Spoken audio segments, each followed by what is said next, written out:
Welcome to Sleepy Classic Tales. Today we're telling An Occurrence at Owl Creek Bridge by Ambrose Bierce, published in the year 1890. It is a story from the American Civil War about a man on a railroad bridge, about the water deep below him, and about everything that a single moment can contain. Make yourself comfortable. Breathe calmly, and let yourself be carried to a river in the south on a still summer morning.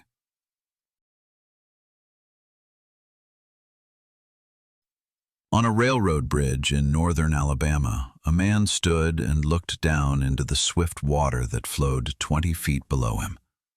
His hands were behind his back, the wrists bound with a cord. A rope was around his neck, its end fastened to a crossbeam above his head. The man stood on loose boards that had been laid across the ties, and beside him stood 2 soldiers of the Northern Army and a sergeant who directed the work. A little apart, on the same makeshift platform, stood a captain, armed and silent. At both ends of the bridge, sentinels kept watch, their rifles in the crook of the arm, their eyes fixed on the tracks, and none of them looked toward the man in the middle. It was no concern of theirs. Their task was to secure the bridge, and that they did, upright and motionless, like figures that had been set down there. On the bank, a company of infantry stood drawn up, at ease, the rifle butts on the ground, the barrels inclined slightly backward. Everything waited. The man with the rope around his neck was about 35 years old, a civilian, by his clothing, a planter and estate owner. He had a well-shaped face, a straight nose, gray eyes, and a neat, dark beard, and nothing about him looked like a criminal. But war hangs many kinds of people, and the army had its regulations. The last things were set in order. The sergeant stepped aside, the captain gave a silent sign, and the 2 soldiers drew away the boards on which they had stood so that the man now stood alone on a single loose plank, whose other end the sergeant weighted with his own body. When the sergeant stepped back, the plank would tip, and the man would fall between 2 ties into the depths, as far as the rope would let him. It was all thought out simply and practically. The man looked down at the water. He saw a piece of driftwood that the current had caught, and followed how slowly it drifted away. How sluggish this river was. He closed his eyes and thought of his wife and his children. And then, into the stillness, he heard a blow, hard and metallic, like a hammer on an anvil, at even intervals, ever louder. It was his pocket watch.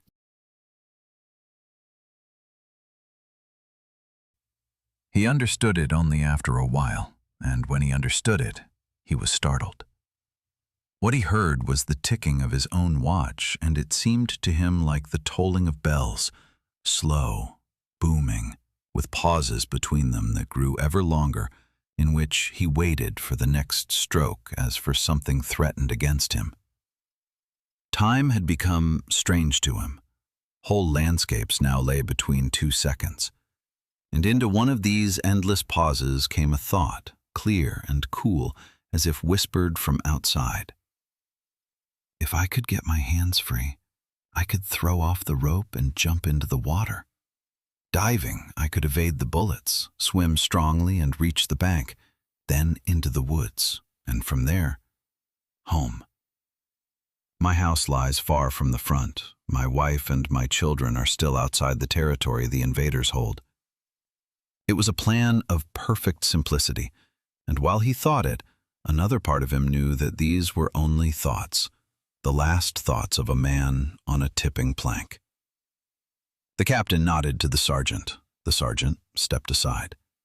The man who fell there was named Peyton Farquhar, and so that one may understand how he had come to this bridge, one must go back a little. Farquhar was a well-to-do planter from an old and respected family of Alabama. He owned land and people. He clung with his whole soul to the cause of the South, and that he did not serve in the army himself was due to circumstances that have no bearing here. He felt it as a blemish and waited for his chance to distinguish himself. The war would surely bring it. Of that, he was convinced. Until then, he did what he could. He helped where the South needed help, with money, with knowledge, with small services, and no task would have seemed to him too low or too dangerous, if only it served the cause. One evening in summer, he sat with his wife on a bench near the entrance of his estate, when a rider in gray uniform appeared at the gate and asked for a drink of water. A soldier of the South, dusty, tired, on his way to his unit, so it seemed. Mrs. Farquhar went herself to fetch him the water. It was an honor to her. And while she was gone, Farquhar stepped up to the rider and asked him, as one asked in those days, "What news from the front?"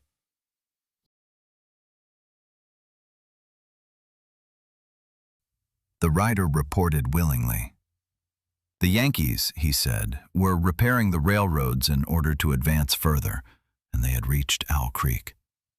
The bridge there had been repaired. On the north bank stood a fortification, and the commanding officer had had an order posted. Any civilian who committed sabotage against the rail line, its bridges, tunnels, or trains, would be hanged without trial. Farquhar asked how far it was to this bridge. "About 30 miles, said the rider. "And whether there were no troops on the south bank?" "Only a single picket, half a mile before the bridge, and a single sentinel at the bridgehead." Farquhar smiled and asked, half in jest, what a man might accomplish, a civilian with experience in dealing with obstacles, if he got around the picket. The rider thought, or seemed to think. He said he had passed there a month before. The winter flood had driven a great mass of driftwood against the bridge pier on the south bank. The wood was now dry as tinder and would burn like straw. Then he drank the water that Mrs. Farquhar brought him, thanked her with a bow, praised the lady of the house, and rode away. An hour later, it had long been dark, the same man rode past the plantation again in the opposite direction, northward, back the way he had come. He was a scout of the Northern Army. What happened in the night that followed, at the bridge, with the dry driftwood and a man who busied himself in the dark on the bank, need not be told. One knows how it ended, with a rope on a crossbeam, on a still summer morning. And there, on the tipping plank, this story had caught up with him again.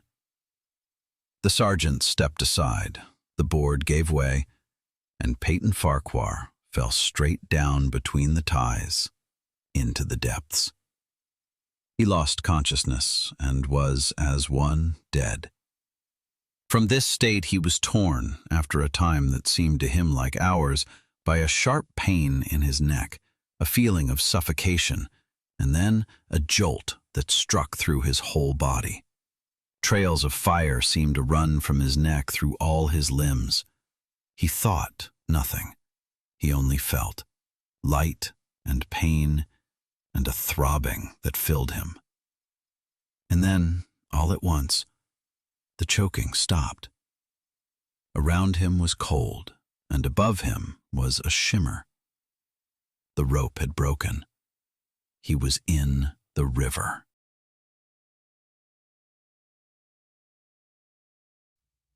Even as he sank, thought came back, clear and cold as the water itself. The rope had broken, and he sank, bound, to the bottom of a river. To die by the rope and then to drown as well seemed to him, even in this moment, like an excess. He felt the pressure on his ears. He saw the light above him grow farther and farther, and he began to work. His hands tore at the cord with a strength that did not seem his own. It was as though he watched them from outside, how they fought, how the bond gave way, loosened, drifted off. His arms were free. His hands went to his throat, gripped the rope, dragged it over his chin, threw it off. Then his arms struck downward, the body rose, and he felt himself grow as he rose, felt the cold fall away from him, and then his head broke the surface, and he saw the sun, and his chest filled with a single great breath, which he cried out. He was up. He was alive. And the world into which he emerged had become another. His senses were sharpened as never before, as though the nearness of death had unlocked them. He saw the woods on the bank, every single tree, every leaf on every tree, the veins in every leaf, the insects upon it, the dewdrops that burned in the light. He saw the spiderwebs between the stalks and the oarwork of a waterfly that ran across the surface beside him. He heard the water at his ear, and it sounded like music. Everything was beautiful. Everything was distinct. Everything was there for the first time. Then he heard, behind him, voices and a shot. He threw his head around and saw the bridge, the fort, the soldiers on the bridge, small and dark against the sky. They were pointing at him. They were shouting. The captain had drawn his pistol.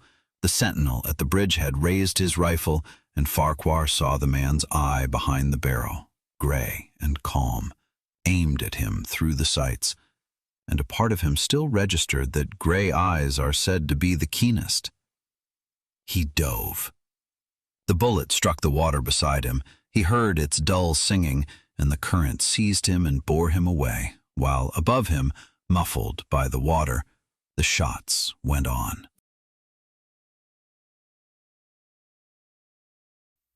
When he came up again, he was farther down the river than he had dared to hope.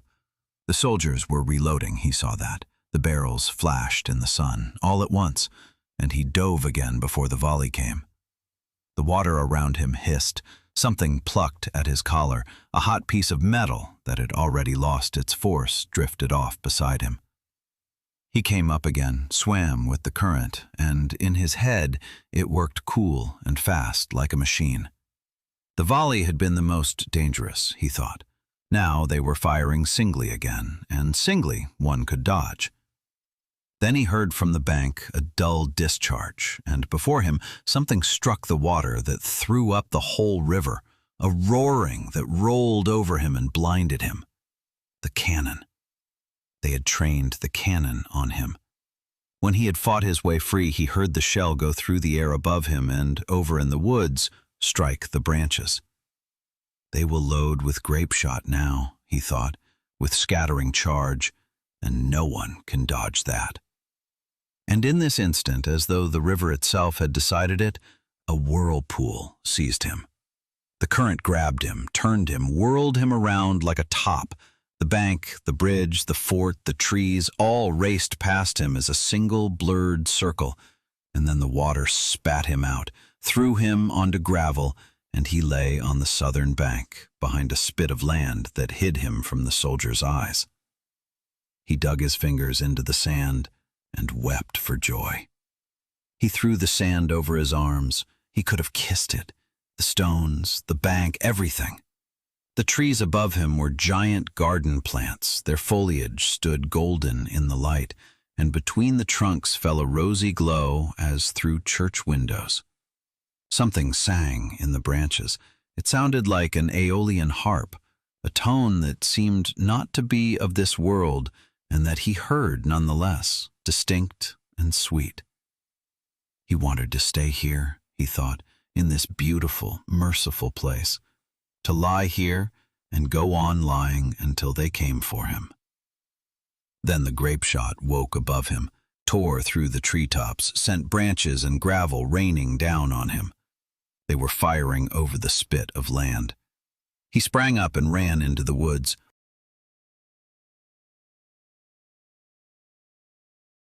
He ran the whole day. The forest took no end, and that surprised him, for he knew this region, and it seemed to him he had never known that there were such deep, such uninhabited woods here. No house, no cleared field, not even a woodcutter's path. Only trees, and again trees, and between them a light that slowly grew wearier. He steered by the sun as long as it stood, and ran south, ever farther, and exhaustion grew in him like a weight that someone loaded on piece by piece. Toward evening he found at last a road. It was broad and straight as a street in a city, and yet it seemed entirely unused.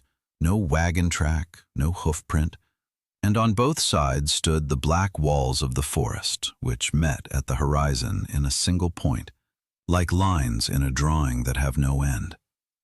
Above him, as it grew dark, stood great golden stars, strangely grouped, in figures he did not know, and he was certain that they stood in an order that had a secret, evil meaning.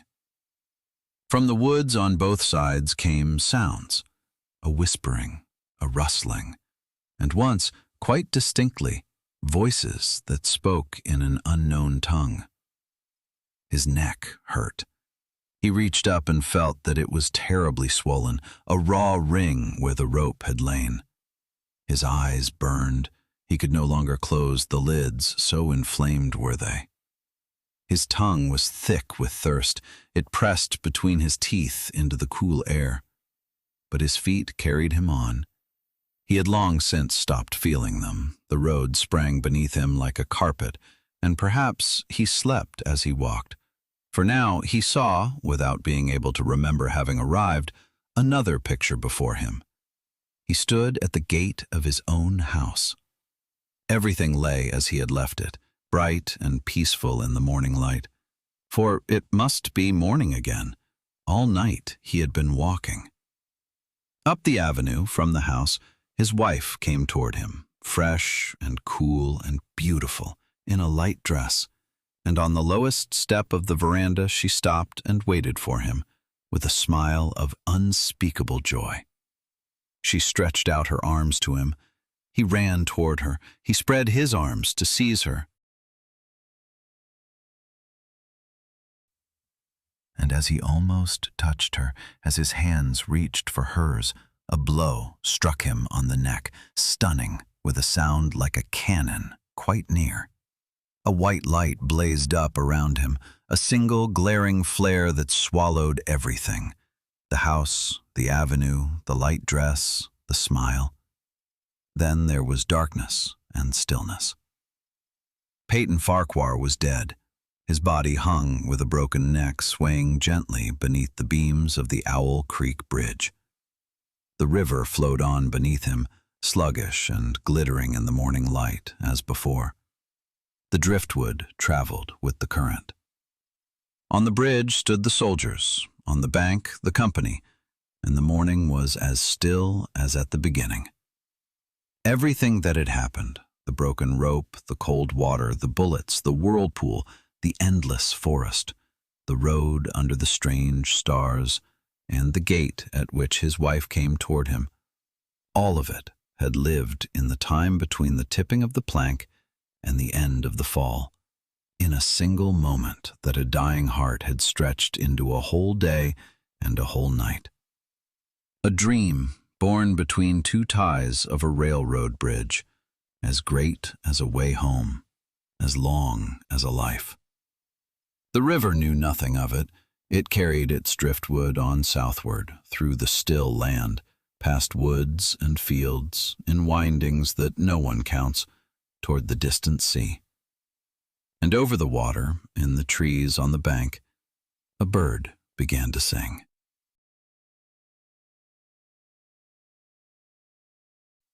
That was our short retelling of An Occurrence at Owl Creek Bridge by Ambrose Bierce. A man falls from a bridge, and in the moment between the beginning and the end of that fall, his heart gives him once more the whole long way home, up to the outstretched arms of his wife. Some moments are greater than the time they last. Good night, and if you like, we'll hear each other again tomorrow at Sleepy Classic Tales.